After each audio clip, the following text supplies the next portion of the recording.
Hello, everyone, and welcome to episode 11 of our Yes, I'm a Closer podcast. My name is Dominic Caminata, co-owner and founder of Gross University. We have an amazing show in store for all you business owners and leaders who are tuning into the show, and we appreciate everyone taking time out of their day to invest in their future. We got an exceptional guest that is an expert and a mastermind for the last 3 decades on the topic of business development and, most importantly, business leadership. And there's something that we take to heart here. One of the things we take pride in at Gross University, being myself and Nick Richmond, is along with doing consulting and working with companies all over the country, we are active in the business, running our own successful retail operations. So Nick Richmond, my equal partner here at Gross University, is the president of Matrix Home Solutions, which is a $60 million home improvement company. And I myself, along with running Gross University, am the co-owner of a roof rejuvenation company called Magic Rejuvenating Technologies. And what does this all mean? Why is this all relevant to today's podcast? Every single day we're trying to crack the code on obviously running successful businesses, but being more effective leaders for our team. And I feel this is a topic you literally cannot educate yourself enough on. That's why I'm especially excited about today's guest. He's an absolute legend in the business and leadership realm, and has really dedicated his entire life on this subject.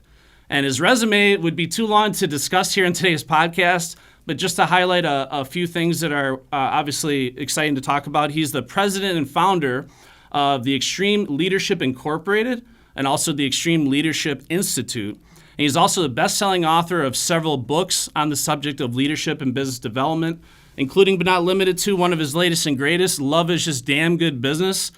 Just the title alone had me sold. And then, of course, the content inside of it, of course, is even better. And, of course, one of his other books based on leadership, Fast Company magazine actually labeled one of the top 100 best business books in history of all time, and that's called The Radical Leap. So, of course, at the end of the podcast, we'll talk more about how you can get access to these books and other things that he's accomplished. But with that in mind, we're pleased to welcome to the show the business and leadership legend, Mr. Steve Farber. So, Steve, I appreciate you being on the podcast today. How's it going? Thank you, Dominic. It's great to be here with you. Virtually, but, virtually. Here with you in a manner of speaking. Yeah, I mean, this is something that obviously we're all getting a little bit more accustomed to. It's crazy. I don't know about you personally, but at the beginning of the pandemic last year, about a year ago, I didn't even know how to use Zoom at all. And now it's like my entire business and my entire life is relying on Zoom. So I don't know if that was your experience, but it's crazy the evolution of. Absolutely. Yeah. How many times a day do you find yourself saying, you're on mute? Yeah, exactly. Like I said, as long as we don't I haven't left this chair in 12 months. Yeah. In fact, I haven't put on a pair of pants in 12 months. That's my life. Have you ever made that mistake where you accidentally stand up in the middle of a Zoom meeting where people see your lower half?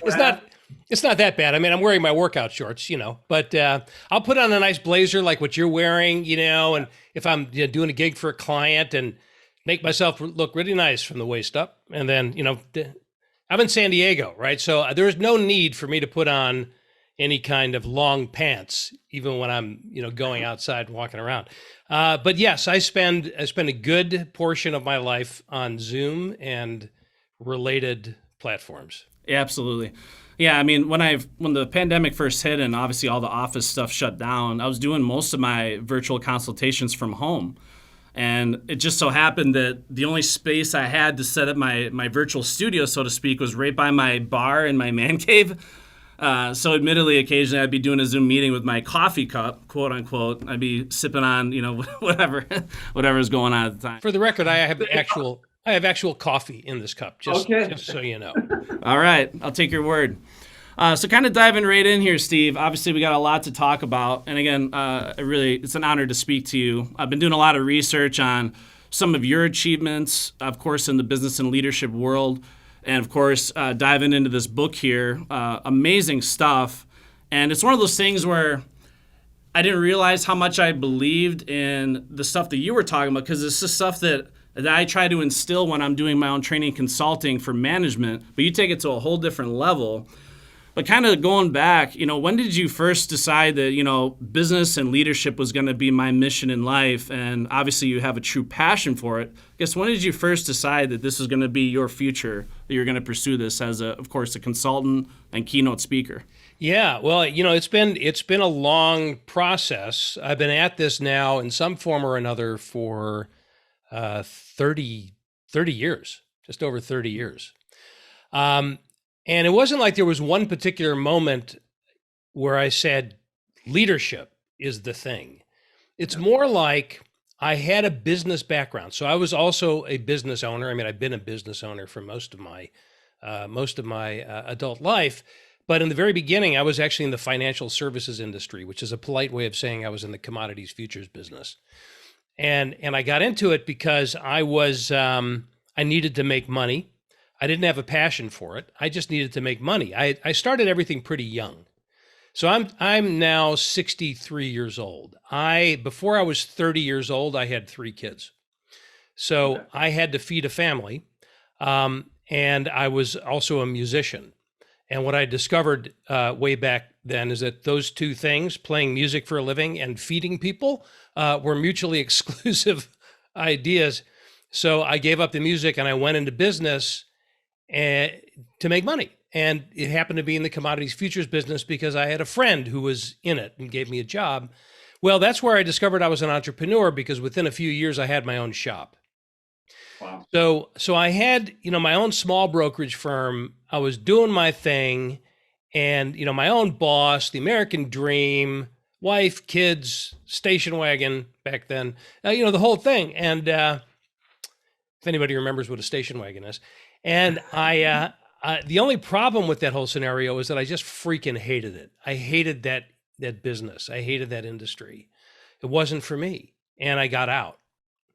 So I didn't know what I was going to get into, but I got out of that because it was killing me.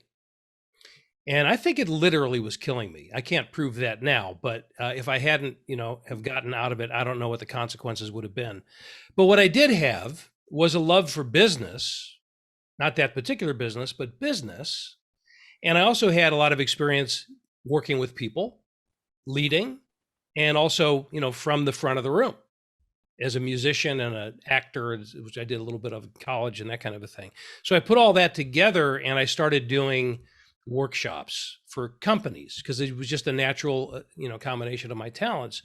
And over the years, and this was back in 1988 where I first started doing that. And over the years, because of the path my career took, I focused more and more on leadership.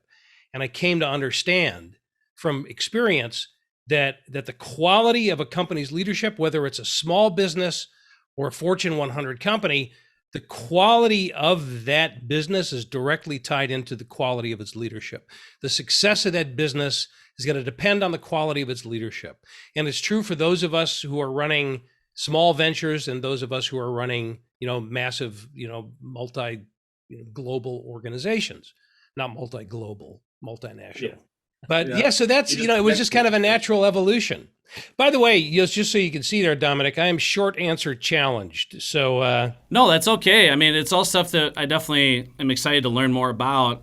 And obviously, the real big headline of this podcast is extreme leadership. And I really like how you define this, and it clearly is something you put a lot of thought into, of course, dedicated a lot of years to. But you define extreme leadership as a wholehearted commitment to making things better, often at the risk of failure and sacrifice. Now, a lot of leaders, I'm guessing those who are watching this podcast, don't often think of sacrifice and that level of intensity when they think about being an effective leader. This is kind of something they just jump into. But if you don't mind, if you could elaborate, obviously what extreme leadership means to you, and obviously dive into this definition, essentially how we can translate that. Where that came from was a deep frustration with working with a lot of leaders in companies, because I've worked with just about every kind of company you can imagine. And because of that, I've seen great leaders in those companies and I've seen terrible leaders. But what is more true, or what is more common, those are the two ends of the spectrum, really tremendous leaders and really terrible leaders. Most leadership falls into the category of what I would affectionately refer to as the poser. Okay. So these are people who call themselves leaders.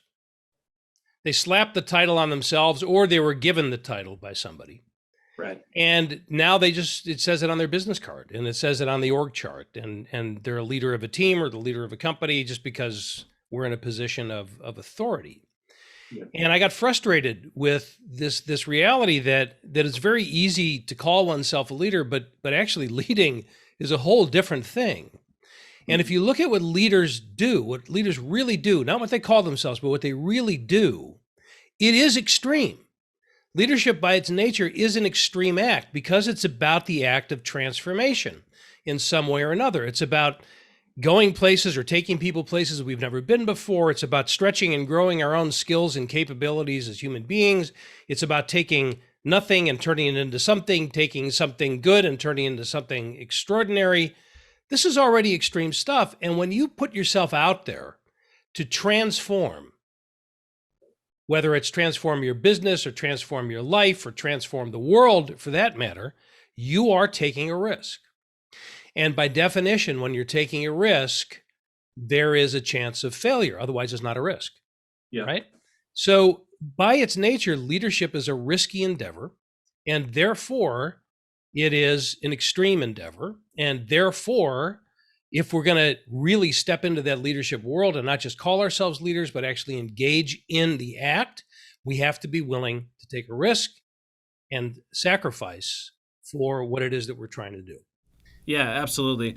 Yeah, in our industry, the common mistake a lot of companies make is, let's say they have this top all-star salesperson, multi-million-dollar producer, consistently at the top of the leaderboard. They take that person and then they put them in a leadership role, which occasionally can work, right? If they're systematic and they care about others, they have, more of that selfless need to help and grow other people in their company. But a lot of times that, at least from our experience, we find that backfires because the best players aren't always the best coaches, right? The reason why they're the best players is because they're the workhorses. They got their blinders on. They care about themselves, kind of like the me Inc. mentality. And a lot of times they end up being horrible leaders because they are demanders, not commanders. They talk down to their team. They get on a power trip, and it ends up being a complete disaster. And you threw out some numbers in one of your videos I was watching that were pretty alarming. You had mentioned that as much as 73% of employees essentially are disengaged with the company that they work with. The level of disengagement in employees right now as an effect of bad leadership is up to over 73%. And that's up from 10%, I think you said, as little as 10, 20 years ago. So it's just like an epidemic of poor leadership. So I guess, what do you think is the common mistake owners are making, or where's this bad leadership really stemming from? Yeah, so just to one little correction on there. It's not up from 10%. It's always been around 73%. Oh, okay. So gotcha. So what's happened is, ever since we started, and it was Gallup, I think, that first started looking at engagement numbers, ever since they've been measuring those things, and it's been a couple of decades now, the number's been around that 70 percentile of people who say they're disengaged at work. But in the meantime, we put in literally trillions of dollars into leadership development and related things. So we're not moving the needle at all. The level of disengagement, basically, when somebody's disengaged, they're not bringing themselves to work. They're not invested in it. They're not committed to it. And the whole magic of great leadership, or what I call, as you know, extreme leadership, is that it engenders commitment in people. So back to your example of the great salesperson who is so good at job A, sales, that they're given job B, which is leading people who do job A. And the expectation is, well, if you're good at that, you must be good at this. And it is not necessarily a transferable skill, right? Or it requires a different set of skills. So the idea here is that we need to take this leadership thing personally. And as the owner of a company, for example, I'm going to tell you, and I'll try to be polite about this. Just because you're the owner of your company does not automatically make you a leader. I'm sorry to say. And I've met plenty of people over the years who have the position or title of CEO or owner, who have a bit of work to do as far as their leadership goes. But the other side of that equation is leadership fundamentally has nothing to do with your position or title. So if you're not the owner of your company, let's say you're a salesperson and nobody reports to you. You're part of the team. You're out there on the front line doing the work. That doesn't preclude you from being a great leader. We've all known people who have no positional authority whatsoever who are phenomenal leaders. Yeah. So the higher up you go in a company, the greater the expectation from others is that you will lead. So if I take this personally as a committed member of the team, or let's talk about the owner for a second. If I take this personally as an owner, what I should be trying to do is understand what leadership should look like in terms of the way that I operate, the example that I set, the expectations that I have of the people that work for me, and try to create a culture that engenders other leaders.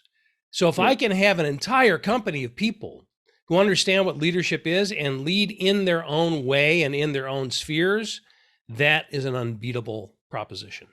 Yeah, and this is kind of why when I was learning about a lot of the stuff that you preach and the stuff that you write about, it was just kind of eye-opening to me, because this is a lot of stuff that I always try to instill in my sales team. So I would do annual reviews, of course, with salespeople, but we were doing constant goal setting.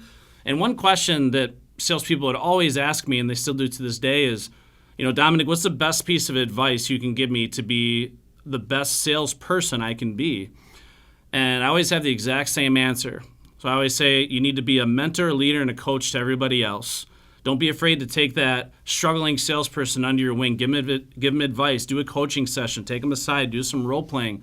Do things that you aren't necessarily asked to do, because once we get this open book culture established where everyone's willing to help each other out, you're going to have those days where you need somebody to help you, or that little pick-me-up. But getting the whole team to believe in that, and we always say this old Italian saying here at Grasso, the fish stinks from the head down.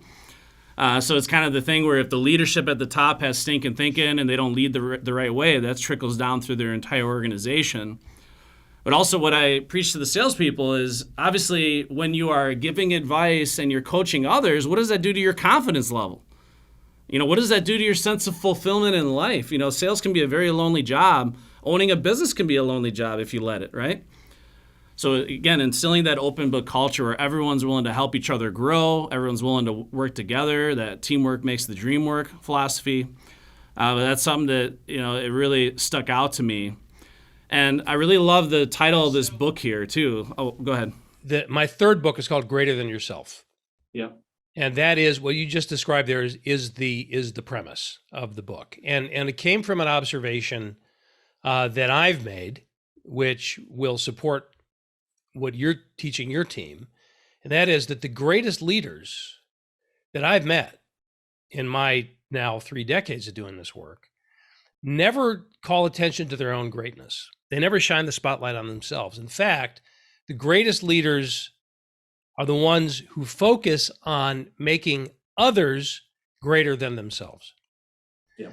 So they are mentors, they are coaches, they're not only are they cheerleaders, but they will go out of their way to make others even more successful than they are. And what could make more sense than that? If you're running a sales team, don't you want your salespeople to be even better salespeople than you are, and to encourage them to take care of and invest in each other and help each other, because that way, they're going to, every individual is going to grow as a result of that. And the team gets stronger as well. And that really, if you break that down, what does that require? What does that approach require? It's an act of the heart. In order for me to really invest myself in you with the expressed intent of raising you up above myself, I have to love you. I have to want what's best for you. And if you can cultivate that, you've got everything. Yeah, that's a perfect segue into this topic here. The title of your book, of course, your most recent one, Love is Just Damn Good Business. You know, I guarantee if we were to poll all the listeners watching this right now and ask them if love comes to mind when they think of being an effective business owner or leader, I venture to guess that's not the very first thought that comes to mind. But listening to you speak and the way you explain it, it makes all the sense in the world. But I guess kind of enlightening our viewers on this, I guess, why do you feel that love is just damn good business, and why? And again, that's not an on-off switch by any means. It's obviously, you said, a discipline more than anything. Yes. But how does that trickle down through your organization, even to your clientele, to, of course, transform your business? Sure. So let's start with that. Love is not, in this context, I don't mean it as a soft, fluffy sentiment. Yeah, you said like everyone's hugging each other, giving each other kisses all the time. I mean, I've got nothing against that, but that's not what this is about. It's not about group hugs in the hallway. It's about setting a standard that produces a quality of work that our customers or clients, whatever terminology you use, are going to love. If your customers don't love the experience of working with you, whether you're a roofer, a remodeler, or whatever it is that you do, if they don't love that experience, you are losing the game. Yeah. And if you're in a transactional mindset that says, well, it doesn't matter because they paid us and we're getting the project done, and as long as we deliver within some semblance of a budget and somewhere near the deadline, and they don't hate us when we're done, then mission accomplished because we got our money. That's not going to get us anywhere. Yeah. Because, and the other, related to that is if you think you've won the game when after a project, your client says to you, well, that was pretty good. You guys are all right. Yeah. Thank you. That was okay. That's not a victory, because there's a lot of places I can go to be just okay. There are a lot of places I can go that'll give me, pretty good. But when your customers love you, when they come out of that experience saying, you guys were incredible, you anticipated needs that I didn't even know I had, you were compassionate with me, you were transparent when you were behind schedule, you told me, you didn't lie to me, you took care of me, and I love doing business with you. And that's the word that they will use. Yeah. They may not be consciously aware that they're using that word, but we use that word all the time, don't we? I guarantee you, for those of you listening to this conversation right now, you're going to start hearing that word everywhere because of this conversation that we're having. So my point is that this is why I called the book Love is Just Damn Good Business, because love is just damn good business. And it starts with that. Create an experience, product, service, combination of the two, that your customers are going to love. Now, that should be inarguable. Yep. And if you as a business owner find yourself, or as a business person, find yourself resistant to that idea, I don't know what I can do for you, honestly. Right. But let's assume for a moment that you get it, as most business people do. Yeah, okay, I understand that. Then what do we do? How do we get there? And this is where it becomes really important and really challenging. We have to break it down. So here it is in a nutshell. We want our customers to love what we do for them. The only way to really make that happen in a meaningful and sustainable way over time is to create an environment, a team, a culture that people love working in. Yeah. And I can't create or contribute to that kind of culture as a leader unless I love it, the business, my employees, my customers, myself first. So it all gets very personal very quickly. Like I said earlier, this is a personal thing. But where it shows up and where it gets measured is in the bottom line. This will lead to money, prosperity, growth, Success, however you define it. It's always crazy to me how much your team will emulate the things that you do as a leader, even outside of the workplace. I've actually done 3 bodybuilding competitions, which I did after I gained sympathy weight with our children. I gained all kinds of sympathy weight. I got to get back in shape. So anyway, I noticed that as I was training for these competitions, and I had like 55 salespeople that I was managing at the time, as they could see me being more strict with my diet, being more strict with obviously my consumption of alcohol or whatever it is, and losing weight, and they could see the physical development, I'd all of a sudden see like 60% of my team would come in, they'd be looking in better shape, their diets are improved, they have more energy, more stamina. It's crazy, just me emulating that whole concept of taking care of yourself physically. All of a sudden the team is responding to that as well. But it's amazing that, when you talk about inside yourself, loving yourself and what you do and your culture, how that trickles down, eventually get into your customers and your clients. One story you shared that I really loved in one of your keynote speeches, you're talking about that banker or that bank teller where people would come in even if they had no banking business to do at all because they loved the customer service, they loved how they were treated there. Because that bank teller loved the business and that transferred over. They would just come in just to talk. And that is a super good example of the power of doing that within your business. Yeah, what you're going to find in that book is a lot of examples like that. Because the whole idea here is, first of all, the example that you're talking about, the example that a leader sets. Is so critical. And what I'd like everybody to understand is that the minute you step into a leadership role, people watch everything you do. So Dominic, they were watching you before you were training for the bodybuilding competition. Yeah. It wasn't like all of a sudden they said, well, he's training for a competition. Let's see what he's eating and what he's doing. And how they're already watching you because that's what we do.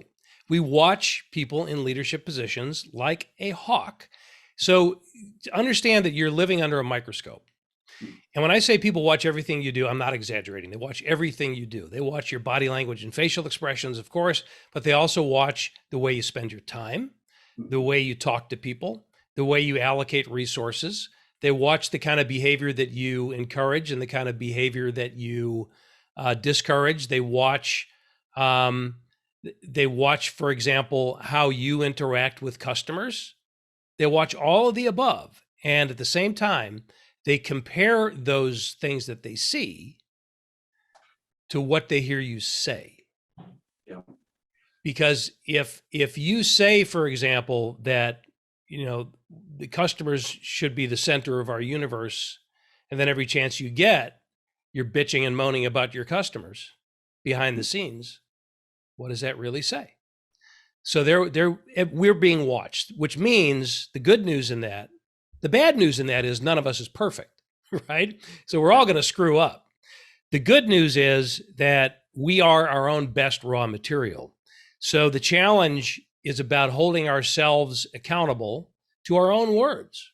Yeah. And to strive to be the walking, talking, living, breathing example of whatever it is that we're asking other people to do. So example is important, and that is why I give example after example after example of people who are putting these ideas into practice, because that's the key. It's not about understanding it. It's not about saying, well, yeah, sure, love is good, man. So I'll just carry that warm feeling in my heart and everything will fall into place. It's a lovely thing to carry that warm feeling in your heart, don't get me wrong. But the question is, what should love look like in the way that we do business? That's the question that all of us has to answer, and we can be really creative with that answer. So the bank teller, for her, she just takes a natural, her name was Rosella, as a matter of fact, Rosella the teller, I like to say. And, she told me that she just loves her customers. That's what she told me. And she said that people will stop in just to say hello when they're walking by the bank, because that's the kind of relationship she has with them. But she feels that way because, sure, that's a natural part of who she is. But she also told me how much she loved working at that bank, that people there took care of each other. And there was a kind of that that family sort of a feel. So it's all related. How, my experience in working here is going to affect the experience that I give to my customers. Yeah, the other story that I loved that you said, I love the story, is the pizza delivery guy that obviously loved his customers and went the extra mile. I don't know if you don't mind, if you could share just a synopsis on that, but that was pretty remarkable, honestly, to hear that story. Yeah, his name is Joe Jaros. Yeah. And he started out as a pizza delivery guy years ago for Marco's Pizza. Mm-hmm. And he was just your basic pizza delivery guy. Wasn't like, Albert Einstein on wheels. He was just a guy. Mm-hmm. But what distinguished him from anybody else who was delivering pizzas at that time in that place was how much he loved his customers. Mm-hmm. And what he would do to show it. So, for example, he would change the light bulbs when he noticed that a customer's bulb was burned out on their porch, which apparently is a fairly common occurrence. Yeah. So he just changed the light bulb and then delivered the pizza. Mm-hmm. He would shovel the walk after a snowstorm, and what that kind of a thing. So he started to get a reputation there, and people would call that Marco's store, and they'd order a pizza, and they'd also order Joe. Yeah. They'd ask for Joe to deliver their pizza, which caught the attention of the owner. It's a franchise operation, right? So the franchisee that owned that store saw what Joe was doing and made Joe a partner in the store. And now I'll fast forward a few years later. Joe now owns, I believe it's 8 Marco's stores. Jeez. and he's created a culture where that's the kind of behavior that he expects from his employees, and he's made his employees partners in his stores. So wow. It's just, it can start with a simple thing like changing a light bulb, but it's not the changing of the light bulb. Yeah. It's the association of the feeling for people and then putting that into action. So it's observable and behavioral, because that is what has an effect on other people. Yeah, there's a couple of things, that I think it was Napoleon, or this was Earl Nightingale. He talked about, a lot of people say the grass is greener on the other side. If I had another job or had another opportunity, I could be more successful. And it has nothing to do with the grass being greener. It's how you tend to your grass and how you care for it and how you take advantage of the opportunity that's in front of you. And you were mentioned that it probably never crossed this guy's mind when he was caring for these customers, going the extra mile, that he would eventually own 8 franchise locations. But he just did it because he loved his customers, and he didn't. That's just who he was as a person. You're absolutely right. You're absolutely right. He did not have this mindset that said, if I change this light bulb, one day I will own my own chain of Marco's stores. It never crossed his mind. It came from a very sincere, authentic, natural place. Yeah. But now, in looking back, he can see what he did. And now it becomes teachable, right? Now it becomes replicatable. And that's the key. It's to do this with conscious intent in your business is going to change everything for your business. Yeah. For the better.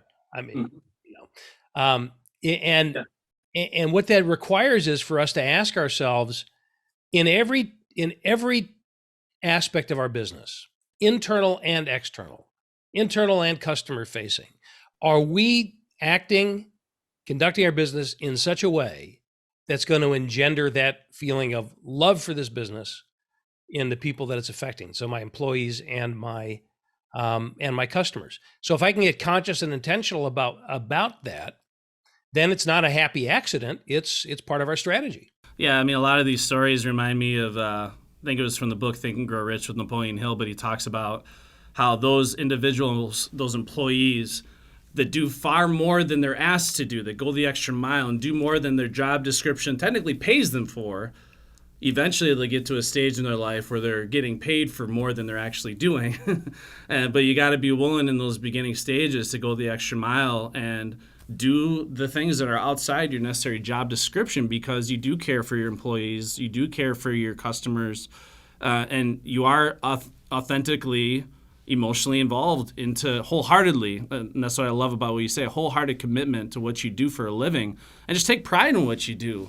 Regardless of what it is. If you work at a restaurant, if you deliver pizzas, if you work at a bank, just, take pride in what you do, go the extra mile to care for your customers. I think that's something that's really dying these days, frankly, is that whole customer service side of things. I mean, I go out to restaurants sometimes, and the way you're treated, it's just awful, right?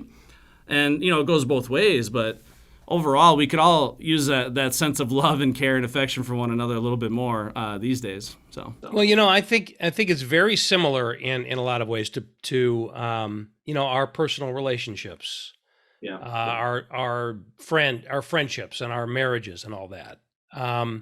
If you have if you concentrate on doing the things that keep the love alive in, let's say, a marriage, for example, you're not referring to the job description, right? Yeah. It's like, I don't remember signing an employee, signing a marriage manual that said I have to take the trash out. It doesn't. It's not. Show me. You want me to take the trash out? Show me in the manual where it says that I am obligated to do that. That is how you kill a marriage. It's how you kill, it's how you kill any relationship, frankly, by just trying to do to the letter of whatever that relationship is. And the same is true in business. You hired me to do a job. Does that mean that I should do the bare minimum to stay within that just to get enough money to go home and pay my bills? Perhaps if that's all you want out of your life, I can't, that's your choice. Yeah. But if you love the people that you're working with, if you love your team, you don't want to let them down. So you're going to be more creative. You're going to be more productive. You're going to be more helpful, just because it's the right thing to do. And it is possible to build cultures that do that intentionally.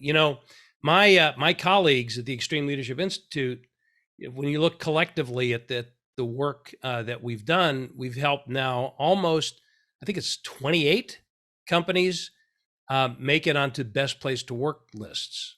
Nice. By doing this sort of thing with conscious intent. And some of these projects go on for years. Because changing a culture isn't just about dipping somebody in training or slapping a book on everybody's everybody's cubicle and saying, read that. That'll change everything. It takes practice every day. Yeah, a lot of this stuff is very important. And one of the things that I preach, I do sales management mastermind groups. I got a group of 20 sales leaders that we meet twice a month and just brainstorm and talk about strategies to culture, leadership. All this stuff is a very, very big focal point. But one of the things I make very clear is, we all know that a salesperson that doesn't believe in what he's doing and believe in what he's selling is pretty much useless. And some people say, well, if your salesperson doesn't believe in what they're doing, you should fire him.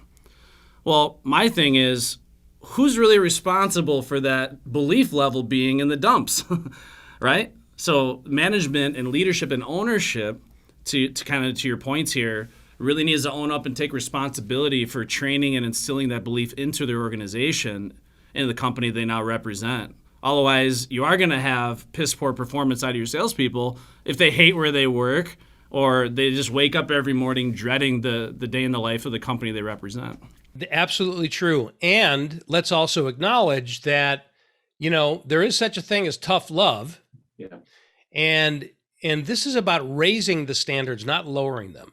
Yeah. So in other words, if I'm creating a sales team where love is the standard, right? And we really love this company, our tolerance for subpar performance or subpar attitude goes down, tends to drop. Yeah. Because we love this place. Why? So why would I want somebody on my team? I'm talking as a salesperson now. Why would I want somebody on my team who just doesn't give a shit? Correct. I wouldn't want that because I love this place too much. And I love what we're trying to do here together. I love this team. So the standard goes up. The bar goes up, not down. This is one of the classic mistakes I think that people make when they first start considering this love thing because it sounds soft and fluffy. It's like, well, really, what, we're just trying to keep people happy all the time? Well, not necessarily. So sometimes, if even with my best efforts and giving the proper training and motivation and support, there are going to be people who are ill-suited for this job, and firing them is also an act of love. I'm let's just say liberating you to be successful somewhere else. that's better suited for you and for us.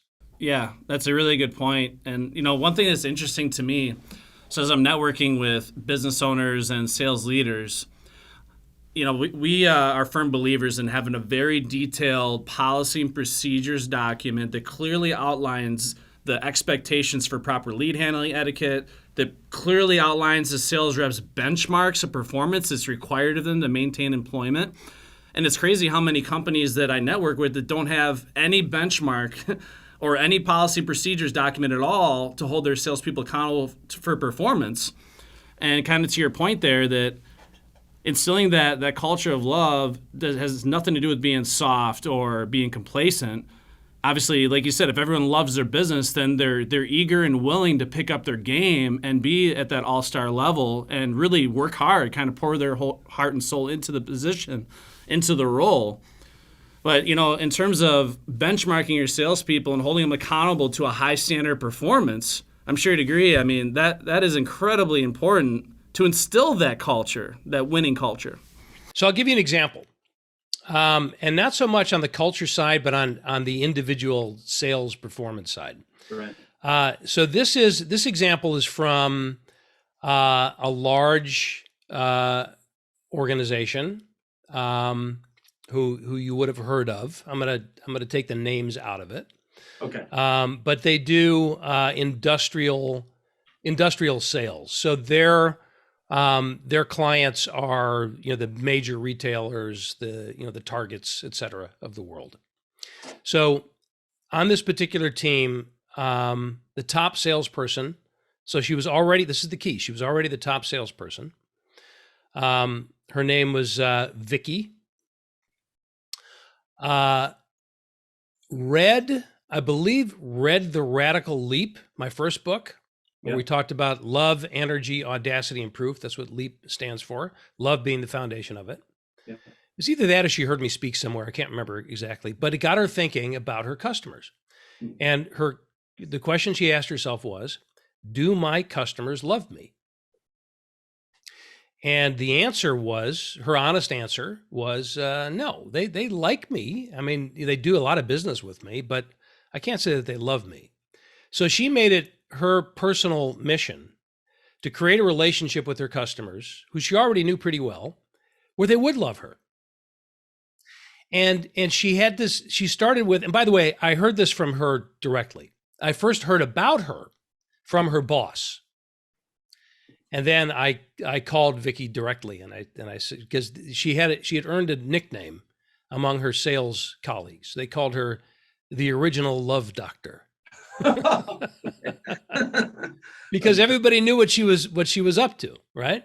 Right. So I called her up on the phone. I said, "Is this the original love doctor?" And kind of freaked her out a little bit. But anyway, once she understood who I was and why I was calling, she explained this to me. She said, I did understand from the beginning that it couldn't be manipulative. It couldn't be, well, how do I get my customers to love me? She said, I had to make sure that I had that feeling myself first. Right. Do I love them? And am I acting towards them like I love them? So she just asked herself, what do I do with my friends and family to show them that I love them? And she just started doing the same thing. So she started learning about their families.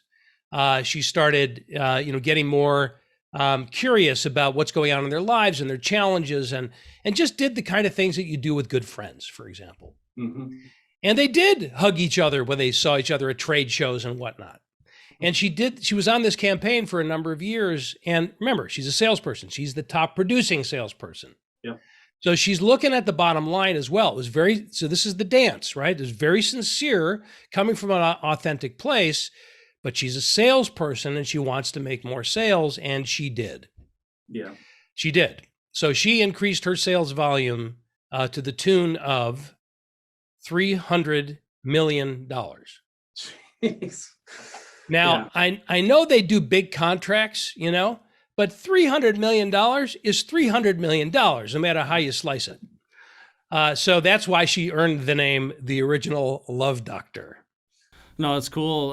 The way you define effective leaders is actually similar to the way we define a salesperson here at Gross University. So our definition of a salesperson is an agent of influence who can influence other people in the direction in which they want them to go.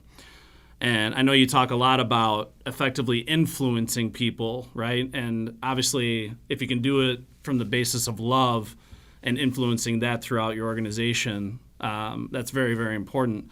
But that's not something that salespeople a lot of times think of. They're like, I'm going to get my commission and then I'm never going to talk to this person again. There was this sales person that I was working with through one of our clients here at Gross University. And she was also a top performer in her organization out of about 40 salespeople. And the first thing she would do is she would show up to the house with a big smile on her face and a gift bag for the client, for the prospect. And they're like, oh, what's this for? Oh, it's just a couple little things in there. I got my business card, a little bit of information on our company, and I got a couple treats in there for you. No big deal. So homemade cookies, whatever. So right away, she greeted him with a smile and give him a gift. And when she got into the house, she said, I always use the form method of communication. I want to learn about their family, their occupation, their recreation, their motivation, and be genuine about it. Like I seriously want to get to know everything about these people, not just there to make a commission, but actually get to know them on a personal level. And then after she earns their business, or even if she doesn't earn their business, she puts a little thank you card in the mailbox. It's all handwritten, signed by her. It's just going the extra mile, and of course, following up with that client after they do business, treat them like royalty, showing up the day of the installation, getting that add-on referral business, whatever it is. But it's just doing those little extra things to make them feel special. That again, is kind of a dying art. But it's something if salespeople even took a little bit of that and implemented it into their strategy, I mean, not that it's going to be $300 million for everyone, but it's definitely a great lesson to be learned. Yeah, it's really simple stuff. And, the thing is, I didn't make any of this up. Yeah. I didn't invent love. I didn't invent love as a business practice. I'm making an observation and I'm shining the spotlight on it in a way that will amplify it. So for example, we all know that we're supposed to, quote unquote, write nice handwritten notes to people. And that gestures of kindness go a long way in the sales process. We all know that. We've been told that for generations. The difference here is to understand that all of that becomes more natural and more effective when it's coming from a real place of love. Yeah. And to allow ourselves to recognize that that's the reality of it. And it will show up in very significant ways in the way that we act and in the way that we do our business out there in the world at large. But to allow ourselves to say, yeah, I think it's great that I love my customers. I think it's great that I love coming to work here every day.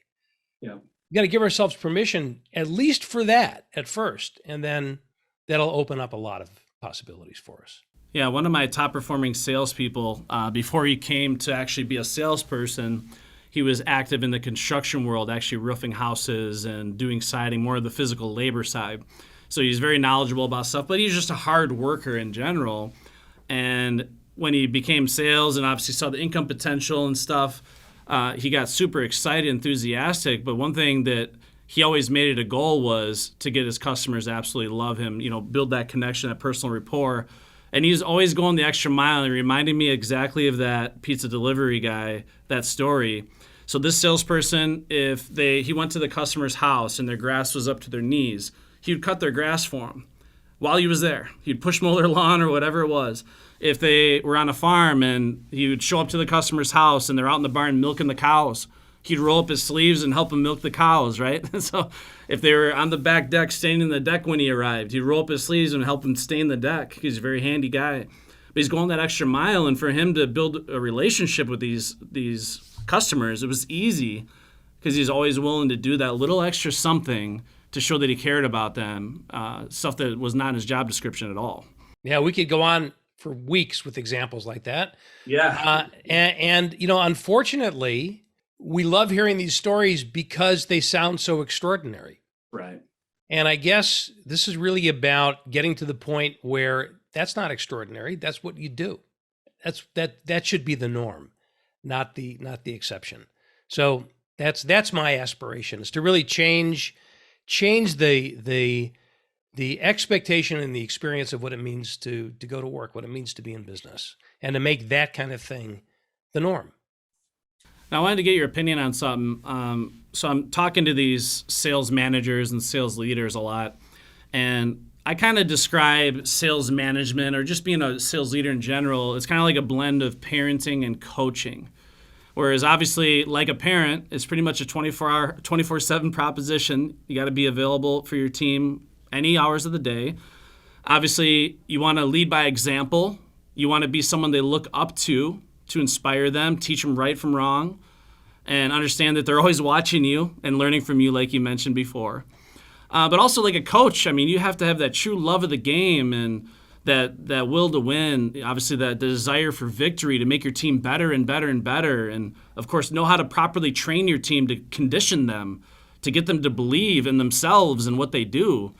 So I like to kind of use those examples. Obviously, it's kind of like parenting and coaching mixed together, or just being a really good coach, essentially is what it boils down to, because that's what really good coaches do. But I wanted to get your opinion on that, just kind of that whole philosophy and mindset, because it kind of ties back to your, love. Obviously, if you're a good parent, you're going to love your kids and you're going to do everything to help them succeed. Yeah, I think there are a lot of parallels. And I think, really good parents play the role of coach occasionally, and really good coaches play the role of parent-like behavior occasionally. Yeah. The same is true for leaders. There are different roles that we play. It's not a simple formulaic sort of a thing. So it is kind of a mixture of coach and friend and boss and parent, and it's all of those things together. I think we run the risk of overanalyzing it, Right. because every one of those examples breaks down somewhere. Yeah. So, for example, I'm a parent. I've raised 6 kids. Mm-hmm. In fact, I raised my dubious achievement as a parent is that I raised teenagers for 25 straight years. Yeah. So I've been around the block. I'm an Yeah. empty nester now, have been for quite some time, actually. But I have never, ever even considered firing any of my kids. No. Yeah. Now, I know there are some parents who have done that, but that's very, very rare. Mm-hmm. For most of us, we get frustrated when our kids don't, they're not living up to their commitments, or they're not doing their schoolwork, or they're not. But we don't say, "Do that or you're fired." Yeah, I think that was that on Baby Boss, when he's considered, thinking about getting fired from his family. Can you get fired from your own family? But in business, sometimes you got to fire people. Yes. Right? So that's like we were talking about earlier. I can love you and fire you because this is the wrong place for you. Right. But so that's my point, is that all those analogies break down somewhere. Right. So let's just recognize that it's a complex thing. There's a lot of different nuances to the relationship, and it's going to vary from person to person as well. Yeah, absolutely. Yeah, one thing that I was talking with one of my managers about, because again, a lot of times, if it is that top salesperson that was thrown into a leadership role or whatever it is, but a lot of leaders that are out there, unfortunately, do have more of that selfish mindset. And obviously, there's certain aspects to being selfish that aren't necessarily bad, because sometimes you do want things for yourself, you do want to take care of yourself or be successful or make money. So kind of the way I always viewed myself as a sales leader or a manager is I was selfishly selfless. So, it's not like I didn't want to make more money or have more success for myself, because if you're just exclusively selfless, you don't care about money, really. It's all about helping others. But being selfishly selfless, you understand that by building people, by giving them the tools to be successful, kind of pouring your heart and soul into the role to lift them up, like you said, be their cheerleader, not being afraid to make them better than you are or once were. Because I understand some leaders, their ego gets in the way, and they want their salespeople just to be just a little beneath them, right? But having that mentality, because ultimately you know that if I can build my team, instill that love in my team, make them loyal and believe in what they do, ultimately that's going to lead to more success for me, my organization, a better customer experience. It trickles everywhere. I say amen to all of that. Yeah. And there's an underlying element to this that I just want to point out. Yeah. So first of all, we're not talking about altruism here. We're not talking about helping other people to our detriment. Right. We're talking about a both and scenario. Mm-hmm. So what I think we have done in our culture, in our society and I think this is pretty international too, by the way, Mm-hmm. is we've made a distinction in our minds that says either or. I either have to be focused on making money for myself Right. or helping other people. Mm-hmm. I either have to be career oriented or focused on joy and satisfaction. Mm-hmm. And the fact is that there is no good reason to separate all of those things. Yeah. So in my second book, which is called The Radical Edge, and by the way, that story revolves around a great salesperson who is put into a leadership role and blows up in the bad Nice. way, like you were talking about earlier. Yeah. But the premise behind The Radical Edge is that our objective should be to prosper in our business, make money, experience personal joy and meaning in our lives, and have a positive impact to change the world in some way for the better. Yeah. All at the same time. Mm-hmm. We don't have to sacrifice one for the other. You don't have to be a jerk to make money. You don't have to sacrifice money for joy, and you don't have to be a martyr to change the world. This is just stuff that we made up.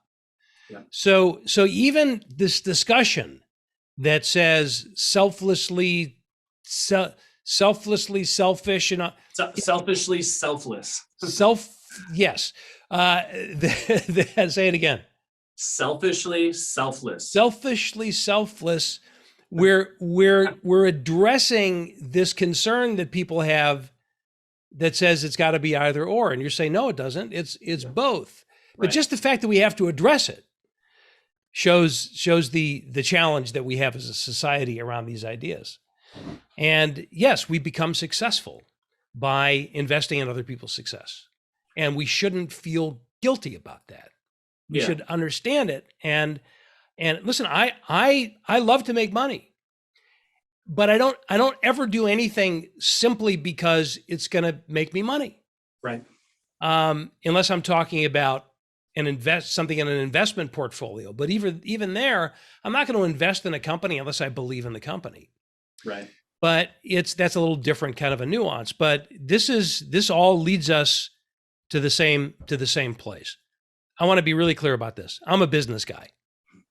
I wouldn't be teaching this stuff, writing about this stuff, coaching, speaking about this stuff, doing masterminds about this stuff, helping companies to apply this stuff, unless it was going to help in their bottom line business. Yeah. Otherwise, I'd be in a completely different field, I suppose. Yeah, some of the examples I give, and it's hard for some sales managers to wrap their heads around this because, again, what I see is usually polar opposite. But what I would do occasionally, after I trained a new salesperson, occasionally you can do it in this red carpet scenario in a classroom, but they need to see it executed in a home with a real client sometimes for it to really make sense to them, right? So I'd have them ride along with me and observe me in the house with a real client following the process that I trained him to follow. And occasionally what I would do for a new salesperson, now a lot of these people, like they say, they didn't have a pot to piss in or a window to throw it out of. They didn't have two pennies to rub together. They're coming into this new sales job, sometimes living out of their cars in some cases. So I would follow the process. They would observe me. I would close the sale, and I would actually give it to them. So I'd look at him and be like, man, I know how hard it is to get your pipeline built, and that's the most important thing for you right now. You need this positive momentum to get started. So what I'm going to do is give you this sale, and I want you to remember this because, again, moving forward, the rest is on you, but now you got to start to your career. Congratulations, right? So that little gesture. And everyone's like, you just gave him the sale? You just gave him the commission? I'm like, yeah. You know how much respect I just gained from that salesperson? How much loyalty I now have? You know how much harder he worked for me and didn't want to let me down as his leader now? And how much money that made myself and the company over time? That one little sale that he'll never, ever forget?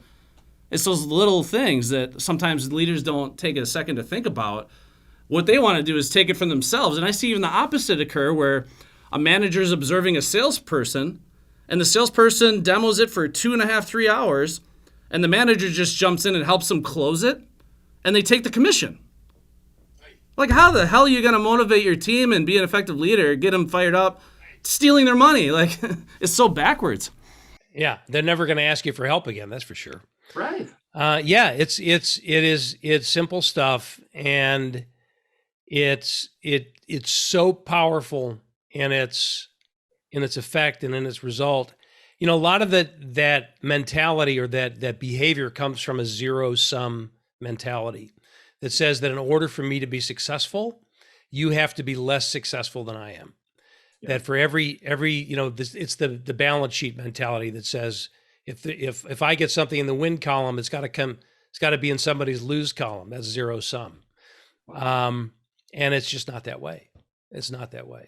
The end result of that sort of relationship brings greater success and prosperity to everybody. Now, I'm just curious what your thoughts are on this. Obviously recognition is something that all human beings desire. That recognition a lot of times is more important than the paycheck. And one thing I see missing from a lot of sales organizations is, first of all, they don't have a lot of competitions going on, if at all. They don't really recognize their salespeople for the work that they put in. A lot of it is just negative pressure. Essentially, if you don't hit XYZ benchmark, you're fired. And they kind of, demanding, again, going back to that mentality. But why do you think it's important that sales leaders, owners, make a deliberate effort to recognize their salespeople? It could be as simple as you have a company cookout where you bring the spouses and you recognize them for their hard work for the previous month. Or maybe you have a certain goal that they hit where you do a company golf outing and you recognize them. Or at a sales meeting, right? You recognize them for performance. I see that missing. You think that'd be common sense. But why do you think that's so important to obviously have these incentives, but also recognizing people? Well, let me put it this way. Like I said, I've been at this work now for a few decades. Yeah.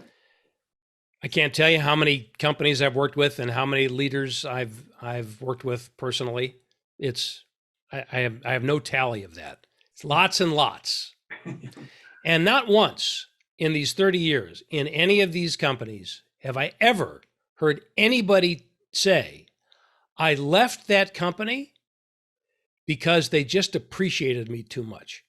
Yeah. Never heard anybody say that. I love it. Right? They just appreciated the hell out of me. I couldn't stand it anymore. And all the appreciation gets thrown. I just I'm up to here with that. I want to go somewhere where people will treat me like dirt. Yeah. How refreshing that will be. I've never heard that. Yeah. But the flip side is we're horror story after horror story of like the one that you just said about, getting my commission taken from me or people, I never hear from my boss unless I don't make my quota or, it just goes on and on and on and on. And the challenge of trying to stay in a team because, the money was good, but they treated me terribly and I didn't want to leave because the money, it's just, what a waste. Right. Recognizing people takes, true, honest recognition and appreciation can take a little bit of creativity, and sometimes the more creative you are, the more memorable it is. Yeah. But it's the simple stuff that makes a difference too, just like we've been talking about here. Yeah. A simple handwritten note at the end of the week saying, hey, Dominic, just want to let you know, I appreciate the hard work you did this week. I know it was a tough week for you. Didn't hit the numbers that you were shooting for, but you talked to a lot of people, you made a lot of presentations, you kept your attitude up. I just want to say thank you. You are never going to throw that note away. You're going to carry that sucker with you, and when you're having a bad day, you're going to pull that out of your wallet and read that note, and it's going to get you through the day. Now, how long did it take me to write that note? A couple of minutes. Right. But what it says is, I'm paying attention. I appreciate you. And here's tangible evidence. How much did it cost me? 0. Right. So it's just a matter of developing the habit and just allowing ourselves to do it. And how many times do we have to hear this from how many people? This conversation has happened I think this is an actual number, gajillion times. Gajillion times. A gajillion times. Maybe a cajillion. I don't know. Yeah, well, it's just like anything, we can't hear this stuff enough apparently, and it's just a good refresher, even in terms of the recognition. If you're salespeople, they just had a good day or even a tough day where it was a struggle, just that little phone call, recognizing them, say, hey, I appreciate your hard work today, or your great job on your appointments. I see you going the extra mile, and it really means a lot. I'm really proud of you. That little that a boy pat in the back, you would not believe what a difference that makes. Because I see a lot of owners, just like a lot of employees, just kind of sit behind their phones or sit behind their computer, kind of, whatever, they send emails out or text messages or a message out in GroupMe, but actually being personal with it and showing your appreciation, your recognition. But like you said, you can't be afraid to enforce benchmarks and policy as well, and that's all part of that love culture that you were talking about, that love philosophy, holding people to those standards. Sure. So think of it. Let's put it all together like this. If I am free with my accolades and my appreciation for you, I'm free with it. In other words, I'm expressing that a lot to you, and then I need to have the other conversation with you. Correct. Do you think you're going to be more or less receptive when I come to you with the constructive feedback? A lot more receptive. And when you hit the nail on the head when you can bring that person in, and let's say it's a termination meeting, right? So you're sitting them down and you're letting them know that it's just not a good fit. We appreciate all your effort, and they leave that appointment standing up, shaking your hand and saying, thank you for the opportunity. This has been one of the best jobs I've ever had, blah, blah, blah, right? And they leave on good terms, and it is what it is. No hard feelings. And like you said, out of that love, you're opening up the opportunity where they can open up, be more successful elsewhere. So you're certainly increasing the odds right. that's the kind of departure you're going to have. It's not a guarantee. Sometimes people just are angry or whatever. But if we have a tendency to adjust all of our behavior to that lowest common denominator, and that's a terrible mistake. Excellent. Well, like you said, I'm sure we could talk for hours, and we're very, very grateful for all the golden nuggets and the free advice that you provided on this podcast.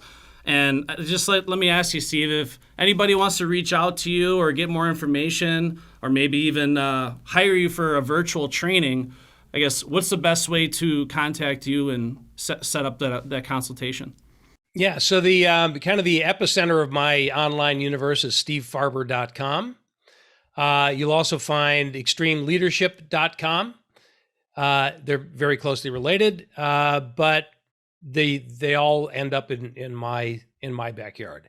And of course, on social media, if you can remember my name, you can find me anywhere on LinkedIn, Facebook, Instagram, the usual haunts. So I'm very easy to find.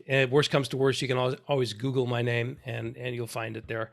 But yes, I'd love to have a conversation and see if there's any way that we can either I and my team can help you out. Last thing I just wanted to mention to you, because I've been not stalking you, but obviously trying to inform myself on Steve Farber and watching a lot of your video content, and not just the fact that you're an amazing keynote speaker, but then you go over the top. And this because I do seminars and I do speaking as well. I'm nowhere to your level yet. But then you finish your keynote speeches, you're up there with a guitar and you're singing. But I love that message that you talk about, and this is something that I kind of wanted to end the podcast with, is you talk about finding your true passion or bringing that passion back. So if you don't mind, just kind of the last talking point here, just share with the audience, what do you mean about bringing that passion back? Maybe something that you had to sacrifice early in your career that you feel is important to bring back into your life? Yeah, that's great. So we're kind of coming full circle back to the beginning of our conversation when I told you that I started out wanting to be a musician, Yeah. and I gave it up because I pursued a different path, which was a family guy, Mhm. and also a path that I really loved. But I gave up that passion for music. I gave it up as a professional pursuit. But it was so painful to give that up that I actually ended up putting the guitar away like a gunslinger hanging up his guns. I put the guitar away for years because it was too painful. But little by little, I brought it back, and over the course of my life, I've allowed myself to really fully reignite that passion for music, and I started to integrate it into my professional world by playing music on stage and using it in events and that sort of a thing. But the point is this: most of us have had something that we've given up for whatever reason. We used to do it, we loved doing it, and maybe we gave it up because maybe I didn't think I was good enough. I couldn't make any money at it, like why I gave up music. Maybe it started to feel frivolous because I had too many other things to do. Yeah, there's lots of excuses. So, and that could have been any number of things. It could have been being involved in a sport. It could have been writing. It could have been music. I hear from a lot of old guitar players who've picked up their guitar again after having this discussion with me. Or it could have been gardening. I mean, who knows what it could have been? Yeah. So my suggestion is, if you have something like that in your life that you gave up, can you bring it back? And not just for the obvious reasons, not just to bring it back for yourself because it'll give you more joy, but because you owe it to the people that you're leading to bring that back for yourself. Yeah. Because that is your energy, that is your raw material, and the more energy you have and the more joy you have, the more you have to give to the people that you're leading. Yeah, and like you said, they're always watching you. Yeah, that's awesome. Well, amazing episode of the Yes, I'm a Closer podcast. I want to obviously say sincere thank you to Steve Farber for all of your time.